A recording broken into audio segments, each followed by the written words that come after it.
Yanzu aka samu rahoto cewa an hango shugaban karamar hukumar Marafa da ke jihar Zamfara State, Honorable Yahaya Iyari, a yayin da aka ganshi a kan wani saman tsauni wanda ya kasance tsaunin ana da tabbacin cewa gun ne wanda ya kasance 'yan ta'adda masu garkuwa da mutane suke zama suke hutawa a duk lokacin da suka kama mutane suka yi garkuwa da su, wanda ya kasance wannan daji ne sosai, wanda kuma ba kowa ne yake son zuwa wannan daji ba, kasancewan zama a wannan guma babban hadari ne. Sai dai abin da mutane suke tambaya cewa shi dai Honorable Yahaya Iyari ya fito ya bayyana cewa a yanzu haka a shirye yake domin ya mutu domin kasancewan kishin al'umman shi da yake tare da su. Amma sai dai abin da mutane suke tambaya cewa sun ga cewa Honorable Yahaya Iyari ya je wannan dutse amma tare da jami'an tsaro na farko kenan, wasu kuma sun ce bai kamata a ce in dai da gaske ne yana kishin al'umma, ya kamata a yi mishi training ne na bindiga, ya rike bindiga ya shiga dajin, ba wai ya je ya hau kan wannan dutse ana ɗaukan shi hoto ana sakawa a kafafen sada zumunta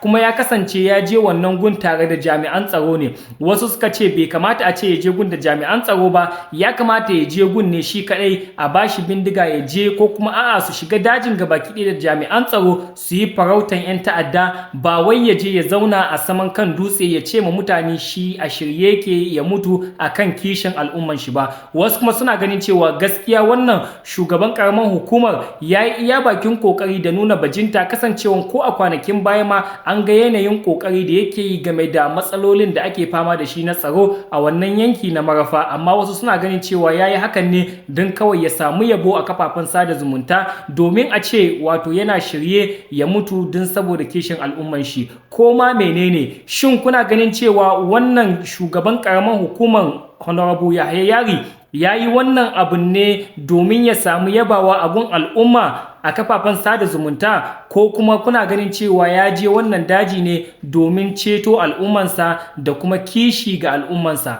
Menene ra'ayinku?